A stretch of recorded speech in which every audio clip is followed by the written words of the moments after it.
दाल चावल की रेसिपी तो आपने बहुत सारी ट्राई की होंगी, लेकिन ये रेसिपी आपने शायद ही पहले कभी खाई हो। आज मैं बिल्कुल डिफरेंट तरीके से, नए तरीके और नए डिज़ाइन से आप लोगों के लिए लाई हूँ कमाल की रेसिपी।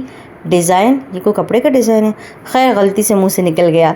तो कमाल की रेसिपी है आज की, लेकिन रेसिपी स्टार्ट करने से पहले मेरे चैनल को सब्सक्राइब कर लें, ये चैनल का उसूल है, और साथ में बेल के आइकन को प्रेस कर लें ताकि नेक्स्ट टाइम ऐसी चटपटी वीडियो जब भी अपलोड करूँ आप सब बहन भाइयों तक पहुँच जाए।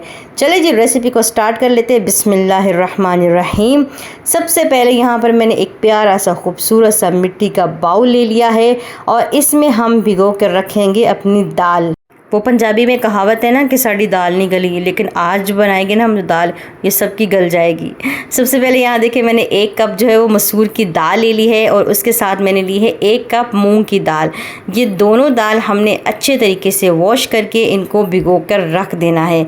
इनको आपने भिगो कर रख देना है। अगर आप रेसिपी जल्दी बना रहे हैं तो आप गर्म पानी में इसको भिगो कर रख सकते हैं, और अगर आपके पास टाइम है तो आप नॉर्मल पानी में इसको भिगो कर रख सकते हैं।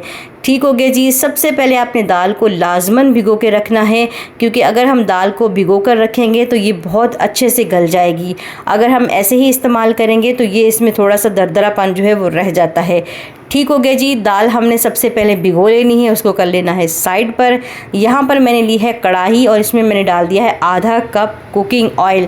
हर चीज़ का आपने ख्याल से देखना है, हर चीज़ को गौर से देखना है, गौर से समझना है, प्रॉपर तरीके से फॉलो करना है। जो जो मैं चीज़ें आपको बता रही हूँ आपने वो लाजमन ट्राई करनी है। सबसे पहले हमने 1 कप कुकिंग ऑयल ले लिया है, आधा कप कुकिंग ऑयल ले लिया है। आधा चम्मच मैंने ज़ीरा डाल दिया है और यहाँ मैंने मीडियम साइज़ के 4 प्याज लिए हैं, इनको मैंने मोटा मोटा काट लिया है। ये हम इसमें ऐड कर देंगे। हर चीज़ को गौर से देखिएगा, गौर से समझिएगा, उसके बाद रेसिपी को बनाइएगा और इंजॉय कीजिएगा। ठीक हो गया जी। अच्छे तरीके से हमने प्याज़ों को इसमें जो है वो भून लेना है, ज़ीरे में और तेल में। अच्छे तरीके से आपने इनकी भुनाई कर लेनी है। ज़्यादा ब्राउन नहीं करेंगे, बस इनका कलर थोड़ा सा लाइट हो जाए इतना ही करेंगे। यहाँ देखिए इनका कलर जो है वो लाइट हो चुका है। इसके साथ हम क्या करेंगे, हरी मिर्चें इसमें ऐड कर देंगे। देखिए कितनी खूबसूरत लग रही हैं। तो आपने इसके साथ क्या करना है, हरी मिर्चों का ऐड कर देना है। उसके बाद हम इसमें डालेंगे पानी। अच्छा, मैंने यहाँ पर 1 गिलास, बड़ा वाला गिलास जो है वो चावल लिए हैं, तो मैं 2 गिलास पानी के ऐड कर रही हूँ। चावल मैंने भिगो कर नहीं रखे थे तो इसलिए मैं 2 गिलास पानी के ऐड कर रही हूँ। 1 गिलास चावल और 2 गिलास पानी, आपने ये लाजमन ख्याल रखना है। ज़्यादा पानी आपने ऐड नहीं करना, ज़्यादा कम भी ऐड नहीं करना, वरना चावल जो है कच्चे रह जाएंगे। इसके बाद मैं इसमें आधा चम्मच नमक डाल रही हूँ और आधा चम्मच मैं इसमें डाल रही हूँ चिकन पाउडर। इससे फ्लेवर बहुत ही अच्छा आता है और बहुत मज़ेदार है, और ये मेरा बहुत ही ज़्यादा फेवरेट है। और जो मेरे रेगुलर जो है रेसिपीज़ देखते हैं वो जानते ही होंगे कि मैं चिकन पाउडर कितना ज़्यादा इस्तेमाल करती हूँ। अच्छे तरीके से हमने कर देनी है इसकी मिक्सिंग। मिक्स कर देंगे अच्छे तरीके से ताकि सारी चीज़ें अच्छे तरीके से मिक्स हो जाए। इसके बाद हम इसमें डाल देंगे अपने चावल और अच्छे तरीके से हम उनको पका लेंगे। अच्छे तरीके से जैसे चावल हम पकाते हैं बिल्कुल सेम, ये देखिए यही तरीका होना चाहिए। चावल अच्छे तरीके से खुश्क हो चुके हैं, पानी खुश्क हो चुका है और नॉर्मल हमारे चावल जो हैं वो तरी वाले रेडी हो चुके हैं। इनको अब हम करते हैं साइड पर। ये रेडी हो चुके हैं और अपनी दाल को देख लेते हैं। ये देखिए जो दाल हमने भिगो कर रखी थी वो सॉफ्ट हो चुकी है। इस तरीके से मैंने इसको पैन में डाल दिया है और ये फूल चुकी है।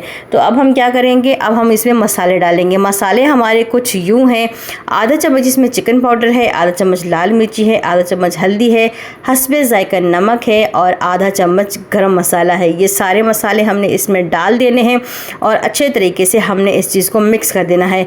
मसाले दोबारा रिपीट कर रही हूँ, आधा चम्मच चिकन पाउडर है, आधा चम्मच लाल मिर्ची है, आधा चम्मच हल्दी है, आधा चम्मच है वो गरम मसाला है और नमक जो है वो हस्बे जायका है। अगर कम होगा तो हम बाद में भी इसमें ऐड कर सकते हैं। अच्छे से हमने मिक्स कर दिया। उसके बाद अदरक लहसुन का पेस्ट चम्मच भर के हम इसमें ऐड कर देंगे। अदरक लहसुन का पेस्ट आपने स्किप नहीं करना, अगर आपके पास पेस्ट नहीं है तो आप इसको चॉप करके भी डाल सकते हैं। इसके बाद मैं यहाँ पर 2 गिलास इसमें पानी ऐड करूँगी और अच्छे तरीके से हमने इस दाल को गला लेना है। अब हम इसको गैस पे चढ़ा देते हैं और यहाँ मुझे 25 से 30 मिनट हो चुके हैं मीडियम आंच पर इसको पकाते हुए। मीडियम आंच पर आपने इसको रखना है और ये मीडियम आंच पे बहुत ही ज़बरदस्त जो है वो रेडी हो जाती है। यहाँ देखिए मैं चम्मच चला रही हूँ इसमें। जब ये गाढ़ी हो जाए तो आपने चम्मच ज़रूर चलाना है ताकि ये नीचे से जले नहीं। दाल हमारी गाढ़ी हो चुकी है। यहाँ देखिए माशाल्लाह माशाल्लाह ये थिक हो चुकी है जैसे कि हमें चाहिए।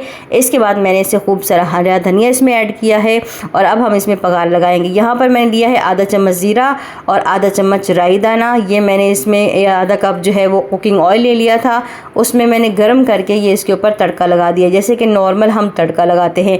आधा चम्मच ज़ीरा है, आधा चम्मच राई दाना है और आधा कप कुकिंग ऑयल है, ये हमने इसमें तड़का लगा दिया।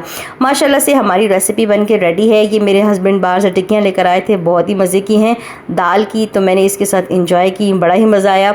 बहुत ही कमाल की रेसिपी है, आपने इसको लाजमन ट्राई करना है और अपना प्यारा सा फीडबैक देना है कि आप लोगों को ये मेरी रेसिपी कैसी लगी। उम्मीद करती हूँ कि आज की रेसिपी पसंद आई होगी। अपना बहुत सारा ख्याल रखिएगा। अल्लाह हाफ़िज़।